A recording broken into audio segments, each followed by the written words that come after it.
Like me, if you're here right now, you're probably more than likely a fan of either G.I. Joe or Transformers. These are two iconic brands that have made it through the times, either, having some ups, having some downs, but for the most part have stayed steady throughout the ages since first being released in the early 80s. So both these brands have seen a lot of changes throughout the years, and some good, some bad. Now, for me, Transformers and G.I. Joe have always been an iconic thing, and I've just really imprinted on both of them. I love them. I have a large collection of both of them, and it's just been a fun part of my adulthood. That being said, there were other brands around at the times when these were imprinting on me. Masters of the Universe is a good example.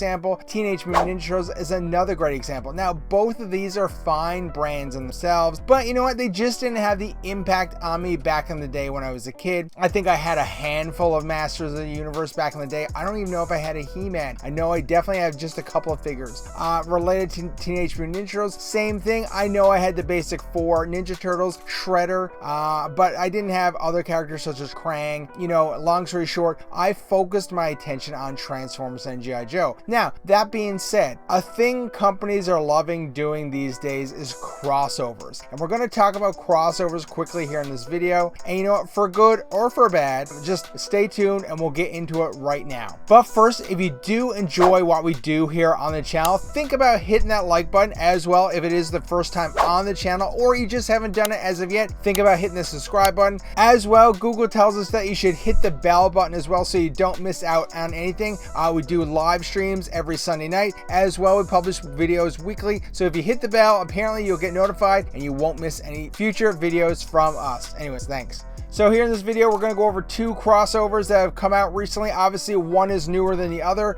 We just haven't talked about the first one very often here on the channel. And of course, I'm talking about the Masters of the Universe crossover with Transformers. Now, I have discussed this briefly on our weekly live stream. I've had some strong opinions about this or whatever, but we'll quickly go over that and then we'll move into the new territory in a second. So stay to the end of the video so you don't miss out on anything. Now, like I mentioned earlier in the video, I have never really been that big into Masters of the Universe. I'm actually very excited about the movie that comes out next month, but it's just an action movie for me. It doesn't necessarily have anything to do that I have a love for He-Man. It just looks like a good movie. Now, He-Man has a huge following. There are so many MOTU collectors out there, and it is one of those iconic brands that will be around forever. It disappeared for a while, but it came back strong and is growing in popularity ever since. Now, that being said, somebody at Hasbro, somebody at Mattel decided, hey, why don't we do a crossover and see how that turns out? Now, I have my own personal opinions about this. This is not to say that you are wrong in any case if you enjoy them. I have to ask the question, who were these for? And now, when we talk about Masters of the Universe, they have a thing where they do a lot of crossovers, okay? As a toy collector, I'm not into those, but I'm aware of them just because they're in, the scope of collecting toys. So they do a lot of them, and the thing is, this MOTU Cross Transformer one has some goods and has some bads, and I have an interesting take on that for sure, so stay with me for a second here. So the first thing up about these MOTU Transformer crossovers is that I do think the packaging artwork is absolutely stunning. The whole package, it's got the Autobot, the red squares, or the Decepticon purple squares all over the packaging, and then when you flip it over to the back, it's got some crazy artwork of that crossed over character. You got your He-Man, your Starscream, your Skeletor, your Man-at-Arms. You've got a few different characters here, and the artwork that is used to display them is stunning, absolutely stunning. For me, it falls apart when you actually look at the toy, because once again, I'm not a Masters of the Universe collector, so I find that most MOTU crossovers are focused on Masters of the Universe collectors and not whatever product they are crossed over with. So I mean, I think this is fairly safe to say it's not a crazy thing to come out and say. So when we talk about these MOTU cross transformer crossovers, these are for MOTU collect. I don't know of many Transformers warmer collectors that would be interested in these or are willing to pick these up, because I think when you break it down, they look a little silly. I personally believe. So like, you know, you've got He-Man crossed over Optimus Prime, and you know, you can see He-Man's muscles, and basically he has power armor on that represents Optimus Prime in the form of a helmet and stuff like that, you know, so you can see where they get the Optimus Prime and He-Man put together, but it's just not the greatest thing. You know, you've got Bumblebee and Man-at-Arms, you've got Scareglow and Starscream, and of course then you have Skeletor and Megatron. So when you look at these, basically it's like you've got your MOTU figure and they've got some power armor linked to them, and you know, to represent that specific Transformer. Once again, I think the packaging and artwork is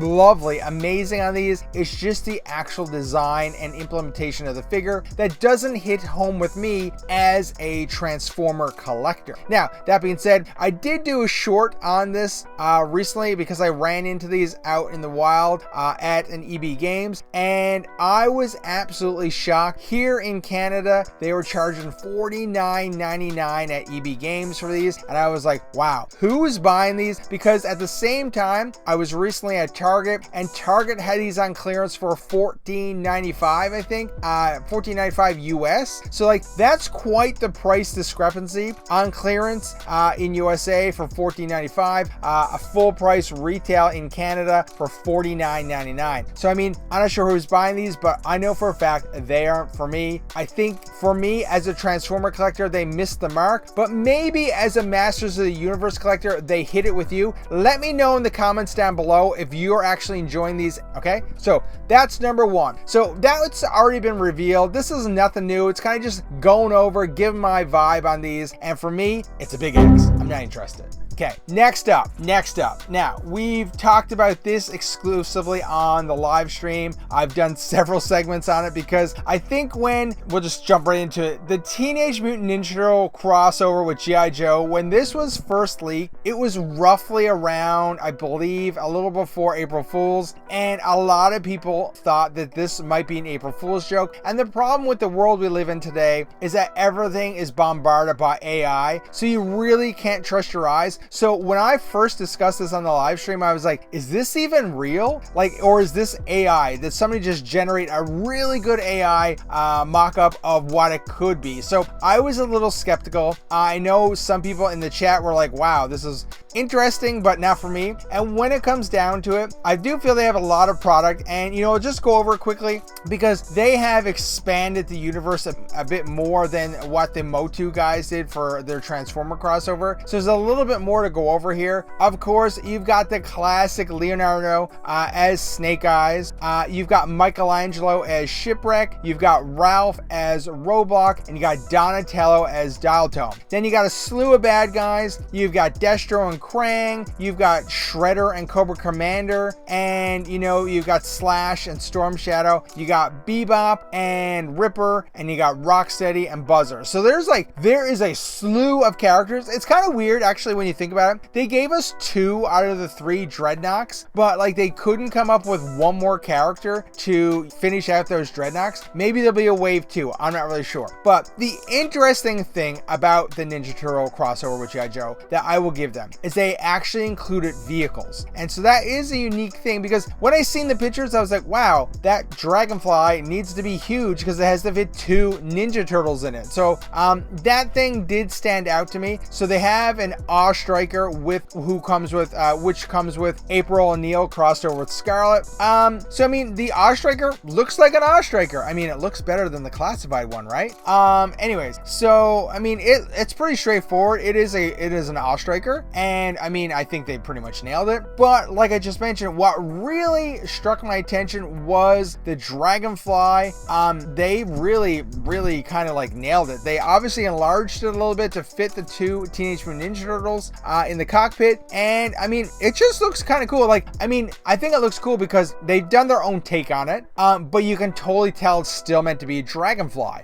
So I think, you know, the Dragonfly is one of those iconic G.I. Joe, a Real American Hero vehicles, and I think whatever they've done to it to make it Ninja Turtle-y has worked. That being said, once again, like, this is where it comes down to it. I do think this is more for Ninja Turtle collectors who might be interested in G.I. Joe compared to G.I. Joe collectors that might have a little dabbled in Ninja Turtles. So that's just my view. I don't know how you guys feel about that. Let me know in the comments, like, is this, like, you know, as a G.I. Joe collector, are you all in this Ninja Turtles? Or, you know, do you see that, well, that's more for the Ninja Turtle fans, I'm gonna stay out of it. Now, that being said, if, you know, if I had unlimited money, I might pick up that Dragonfly. The one figure that has stood out to me is the Cobra Commander / Shredder. I think they've done an amazing job. They've done a really good job on all the figures, don't get me wrong, but once again, it's not that interesting for me as a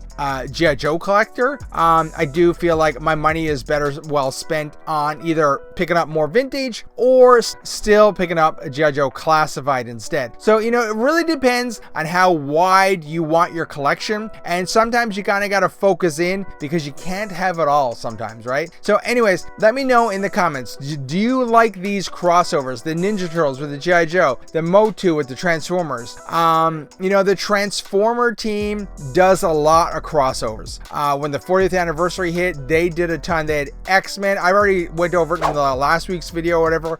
But one of the things they're doing right is they've certainly done a great job with their Transformers crossover with G.I. Joe, making G.I. Joe vehicles turn completely into Transformers. I think they've totally rocked it. We're still missing one though, guys. We got Megatron was the Hiss Tank. We got Bumblebee being an Striker. We got Soundwave and the Thunder Machine, and the Cup as the Triple T. But I did a video on it almost 2 years ago. We were supposed to get an Optimus Prime crossed with a Mobat, and we still haven't seen it. There's one chance left. There's been a crossover leak for Transformers that popped up a few months ago, and there's one entry, and the entry says green. Now, green, what color is the Mobat? It's green. Could that green entry be for that Mobat? Hopefully, fingers crossed it's not canceled, because I really think it'd be a hot seller. Anyways, let me know in the comments. Are you still hanging on to the hope that Mobat Optimus Prime is coming? Because I know I am. Until Hasbro says no, it was canceled, I'm still holding out hope. Anyways, that's a lot of video. That's a lot of stuff to take in. That's a lot of strong opinions. Let me know how you feel in the comments below. So you know what? If you stayed here this long, you might as well watch this video right here. And you know, we really appreciate your support. So hit the like button, hit the subscribe button, and you know what? We'll see you in the next video. Thanks for watching. Bye.